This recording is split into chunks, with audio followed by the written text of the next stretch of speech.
I guess we're doing Rover stuff today. I got the TPMS sensor and the check engine light back on for the P0106. So what I did was I went ahead and hooked the battery up to the battery tender again. I went ahead and disconnected the battery terminals, and I went ahead and did a ground on them and did a hard reset on the truck, which hopefully should at least temporarily clear all of the codes. But this is what else is going on really quick. I don't think this is leakage. I think this is actually just oil residue from when I had this intake flipped over and just kind of spilled out. Now it's just kind of heating up and spreading.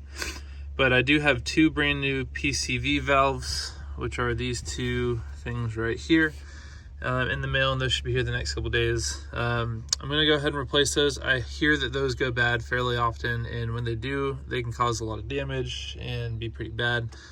So I'm gonna go ahead and just replace those. Super easy replacement, and we'll get to that in a different video. I went through and just double checked all the connections on the inbox, made sure that it was seated properly. Yesterday, I actually came out, and when I disconnected everything on the battery terminals, I was kind of just like in a, out of nowhere, just started working on it, which does happen, but I didn't record anything. But I did pull the intake off again. I did the MAF cleaning, which is super easy. And then I actually pulled the throttle body out. I didn't disconnect it from the coolant hoses, but I pulled the throttle body out, and I went ahead and cleaned the throttle body as well. So I used some throttle body cleaner, cleaned out all the gunk that was in there, any carbon buildup, which there wasn't a lot, but that is said that could cause or be a leading factor to P0106, as well as those PCV valves if they are failing. And then I just checked through everything, and same with the MAFs. I do have the stuff for the oil change, and I do have the stuff for the valve cleaning job. So I think what we're gonna do this weekend is we're gonna do the valve cleaning, and then after I do the valve cleaning, I plan on doing an oil change. I've heard many people say that it gets a lot of carbon in the oil and stuff, so you wanna change it immediately after you do the valve cleaning service. So we're gonna do that. And then also got some fuel treatment stuff, so hopefully between all of that, the P0106 goes away and we can get back to business. I've also done some research that if the code doesn't clear right away, you're supposed to drive it for like an hour so the computer can relearn how to adapt the sensor or some shit. So this weekend we're also gonna, after we do the injector clean, we're gonna go take it for a good drive and get out and about with it and see what we can do. So anyways, let's get this battery hooked back up, and let's get the I guess the truck cranked back up. All right, so new predicament. We're leaking coolant, and pretty steady too. It's not fun. It's coming from somewhere up here, and I'm in the the driver's wheel well. Yeah, really get a pretty good amount of coolant. Like it is a pretty steady drip, and that's pretty new because I have not realized that. More fun stuff, I guess. Fuck this truck, man. God, this sucks. So it looks like we got a coolant leak. It's on the driver's side wheel well. It's leaking down on the skid plate. It's really hard to tell where it's coming from. You can kind of follow the path of where it's leaking, but not enough to the point where like you can really tell it's something super obvious. Maybe if I get some time this weekend, I'll get it up on the ramps and we'll take a look under it, pull the skid plate, and see if we can dig into to find what's leaking. It's just really annoying. So far this Range Rover has been absolutely nothing but problems. I've driven it maybe 300 miles since I got it, and it's just been thing after thing after thing. And that being said, I don't really know what to do with it, so there's a slight chance I might just sell it after I get the coolant fixed and just part ways with it and be done. Or I might fix it. I don't fucking know. At this point, this is the hard part about Land Rover ownership, is determining whether or not this much of a hassle is worth dealing with. And to me, I'm gonna have a busy schedule. This was supposed to be a decent daily for driving to and from school. It was just a little bit more comfortable than that, with air conditioning and a few amenities, and then something that I could use for long road trips. And it turns out that that thing right there is still more reliable than even a newer Range Rover. It doesn't have the creature comforts, but it does get me to and from where I need to go and doesn't give me a lot of problems. You know, I say that it's giving me plenty of problems, but most of that is just due to old age. This, I mean, this is just bullshit, honestly. Yeah, I was hoping to get some more mileage out of it than I did, and I'm not, and it's frustrating. But that being said, the other thing too was the point was to be able to get some work done on that, but now I'm seeming to put all the work into this, and it's ruining my plan. So probably should have just bought a Honda Civic. Lesson learned. Not a smart man, never said I was. So it does look nice though. No, we got it up on our wheel things, our wheel ramps. So the coolant is just dripping very, very consistently, and I don't like it. Also, when I cranked it on, leaked even more. So good thing is check engine light went off for the map sensor again. It seems to be running fine again, so it's not the map sensor, I don't think. So I have a feeling we're gonna have to do that again when we go to drive it. But until then, we're gonna diagnose the coolant leak, because that's the problem. That is the new big problem. So we're gonna be digging into that. I don't know what that's gonna entail. Hopefully it's just a loose hose connection, top off the coolant, good to go. The chances of that are literally zero. I have a feeling either the water pump is leaking or we have a bad crossover pipe.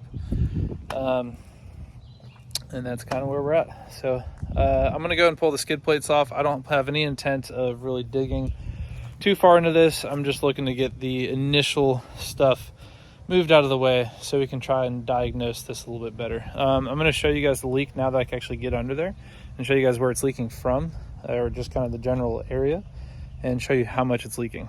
So you see that wet spot on the ground? That's been from sitting here for less than a minute and a half, which is weird because the coolant reservoir doesn't look that empty.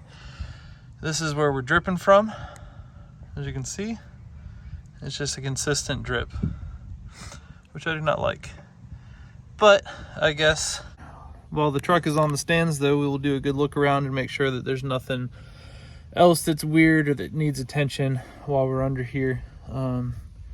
So I guess the next few months are going to be taking care of projects on this thing, which is not what I wanted to do. So we're going to start by removing this skid plate, this lower cover, which is just plastic, and see if we can kind of look up in there. All right, so pretty simple. You just remove all of the fasteners that are attaching these to plastic or metal piece. I don't know if that's an actual metal piece or plastic. It felt like plastic. Anyways, so you just go through and remove all the fasteners that are holding these two covers on, and then you have access, limited access, I will say, to the bottom of the motor. As you can see, let me get my light on. As you can see, we are an absolute mess down here. So pretty dirty, actually, which means that we're probably leaking more than just coolant. But as for coolant, I don't see anything that just screams right off the bat. So there's some of the fluid coming. You can see that's the coolant dripping off. It looks like it's coming out from underneath the idler pulley, which is right there.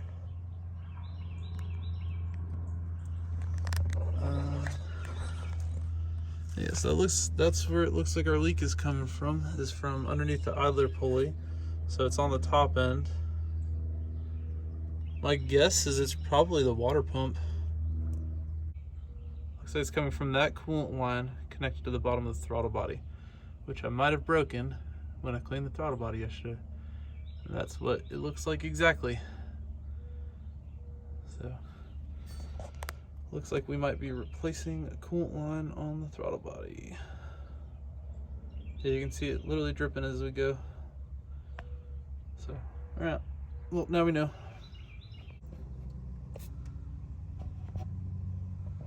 All right, so we're definitely getting a little leakage from that spot, but that's definitely not it. So you can tell it's not leaking if we watch it here.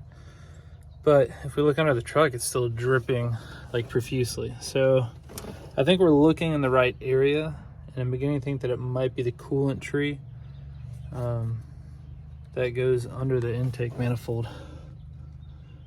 But I'm not seeing any like real signs of leakage up here.